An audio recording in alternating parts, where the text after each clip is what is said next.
जय करौली सर। जय करौली सरकार। क्या नाम है और कहाँ से? मैं मनोज गोस्वामी कानपुर शास्त्री नगर से हूँ। और जीवन के एक्सपीरियंस के बारे में बताऊँ कि दरबार से जुड़ने के बाद जीवन में 100% चेंज आ चुका है, लाइफ बदल चुकी है। और जीवन में जो कुछ सोचता हूँ वो होता है पॉजिटिव लाइफ के लिए। इससे बड़ा मतलब ये चीज़ समझिए कि लोग बहुत सारी चीज़ें कि पैसे के पीछे और नौकरी, वो एक बहुत छोटी छोटी चीज़ें। यहाँ आध्यात्मिक, अगर आप सनातन धर्म से जुड़े हुए हैं, उस फ्लो में आप आगे आओगे।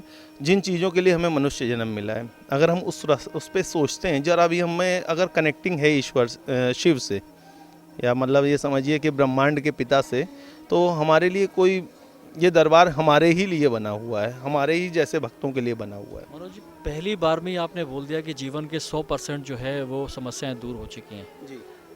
जब दरबार में आए थे तो क्या मनोदशा लेकर आदमी आता है? समस्या तो जीवन में सभी की चल रही हैं, किस दशा में, किस मनोदशा में आना चाहिए, एक कुछ ये बताएं मुझे। सर ये एक बिल्कुल साइंटिफिक चीज़ है। आप एक बात देखिएगा, 100% से कहने का मतलब मेरा ये है, अगर आपने कोई चीज़ करी है, एक्शन का, हर चीज़ का रिएक्शन होता है। अगर आपने कभी कुछ पीछे गलत करा है, तो अगर आज आपको मिल रहा है, तो आप ये चाहो कि अगर हमने, मान लीजिए किसान की तरह सोचते हैं कि ये खेती हमने बोई ही नहीं, लेकिन हमें उसका वो फल चाहिए, तो वो चीज़ जैसे पॉसिबल नहीं है। तो वैसे ही ये लाइफ है, जो कुछ हमें मिल रहा है, जो कुछ आगे मिलना है, ये सब हमारे कर्म भोग के सिद्धांत के आधार पर एक साइंटिफिक चीज़ है। आप उन चीज़ों से पल्ला नहीं छुड़ा सकते कि अगर आपने एजुकेशन नहीं ली है तो आप ये चाहो कि आप क्लास नेक्स्ट स्टेप पे चले जाओ, ये पॉसिबल नहीं हो सकता है। उसी तरीके से अगर आपने कभी कुछ बांटा नहीं है तो आप पाओगे भी नहीं। और ये हमारा जो सनातन समाज है, जो भी मान लीजिए कल्चर है, इसमें बेसिक हमारा यही है कि हम सुख और दुख को अपने अपने पैमाने में रखते हैं। लोग केवल लाइफ को ये चाहते हैं कि सब कुछ उनकी तरफ आता रहे, कभी कुछ वो आगे ना बढ़ना पड़े, देना ना पड़े, या ऐसा कुछ है। तो यहाँ पर केवल ये है कि अगर आप वो पूरी तरीके से ईश्वर से कनेक्टिंग करना चाहते हो, या मान लीजिए कि जितना भी % करना चाहते हो, जितना आप ईश्वर को दोगे उससे ज़्यादा आपको मिलने की संभावना रहती है। करौली सरकार जब आए थे जी। तो जीवन में और परिवार में क्या चल रहा था? पूरे परिवार में उथल पुथल थी, छोटे बच्चों और भाइयों में, और एक कनेक्टिंग प्रॉब्लम थी, मन में शांति नहीं थी, जीवन में कोई भी लय नहीं थी। शांति एक सबसे बड़ा जीवन का मुद्दा होता है, क्योंकि जो भाग रहे हैं जिस चीज़ के पीछे, मान लीजिए वो, मुझे नहीं लगता वो शांति है। अगर आपको शांति मिलती है तो संयम, संतोष, और भी जो भी चाह रहे हैं वो ये मान के चलिए, जैसे कहते हैं ना, संतोष परमो धर्मा, ऐसा करके कुछ होता है, नहीं मालूम, लेकिन ये मालूम है, जो संतोष है तो जीवन में बहुत सारी चीज़ें ईजी हो जाती हैं। और ये समझिए, दरबार में आने के बाद मुझे लगता है कि अगर आपके अंदर फीलिंग है तो बाबा आपको स्वीकार और माता आपको स्वीकार करने के लिए बैठे हैं। और क्योंकि जब भी हम किसी से कनेक्ट होंगे, हम जितना समर्पण भाव उनके लिए लाएंगे, उतना ही हमें पॉजिटिव उसका रिस्पांस मिलता चला जाएगा। आपको एक बहुत अच्छी चीज़ आपने बताई कि इंस्टेंट मिलता है, क्योंकि जब कोई चीज़ हम बात कहते हैं तो उसका कहीं ना कहीं हमारे ऊपर अनुभव हम कर लेते हैं, तभी हम इस बात को कहते हैं। जी। तो जब इंस्टेंट की बात आपने करी, वो कौन से ऐसे पल थे जो आपने बोला और हो गया? मैं आपको अभी बताता हूँ। मेरा खुद का छोटा भाई आईसीयू में एडमिट था, और डॉक्टर ने ये बात बोली कि ये जो है बहुत सीरियस है, और यहाँ पे मधुराज नर्सिंग होम है कानपुर में, उसमें आईसीयू में उसे वो कर दिया था कि ये जो है इसमें इनकी बहुत क्रिटिकल पोजीशन है, उसे सांस की प्रॉब्लम थी। तो अब जब ये बात पता चली, उसे एडमिट करा, हमने आए और हमने बाबा से गुहार लगाई, हमने बाबा आपकी शरण में हो, और जो भी करना हो, जैसा करना हो, आप ही मालिक हैं। हमारे अगर इतने दुर्भाग्य हैं तो बाबा ये दुर्भाग्य समाप्त करो, मेरा भाई ठीक होना चाहिए। मेरा विश्वास, आस्था, मेरे परिवार की आस्था, बाबा के प्रति पूर्ण समर्पण, और उसका नतीजा ये हुआ। मुझे डॉक्टर ने बोला था कि ये अभी सीरियस हैं और ये वो, मैंने कहा वो सब कुछ है, ठीक है, मेरी बाबा पे विश्वास है, सब कुछ ठीक होगा।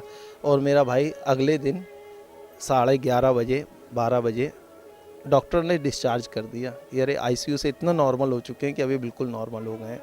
एक एक्सपीरियंस हो तो बताऊं, इसके बाद का आपको दूसरा बताता हूं।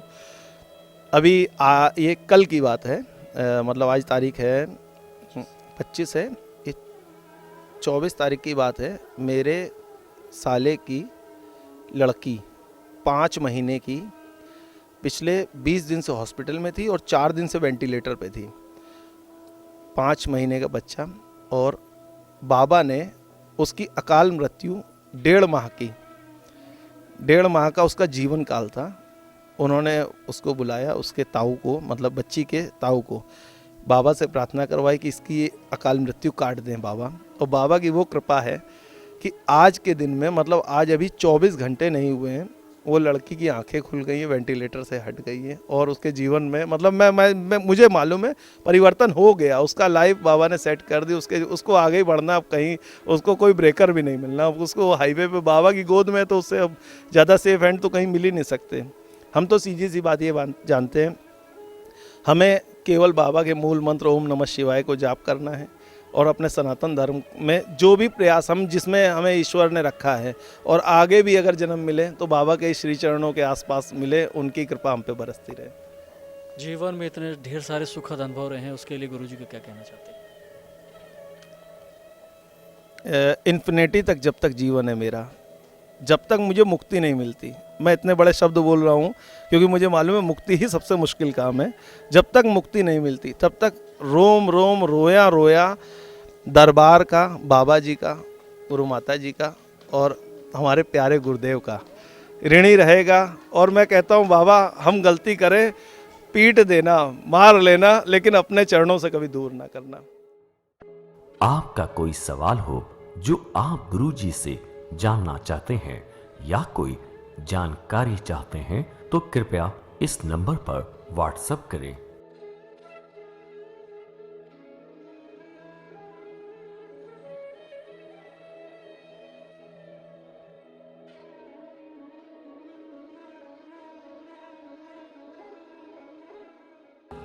सभी बाधाओं का होगा अंत। नमन व हवन विधि से दूर होंगे सारे कष्ट।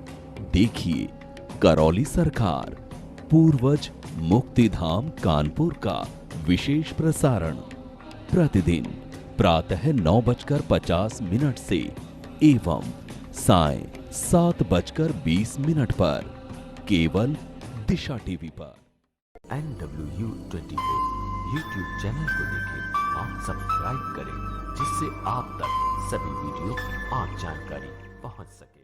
दिशा टीवी को अपने मोबाइल पर देखने के लिए गूगल प्ले स्टोर से दिशा टीवी ऐप को आज ही डाउनलोड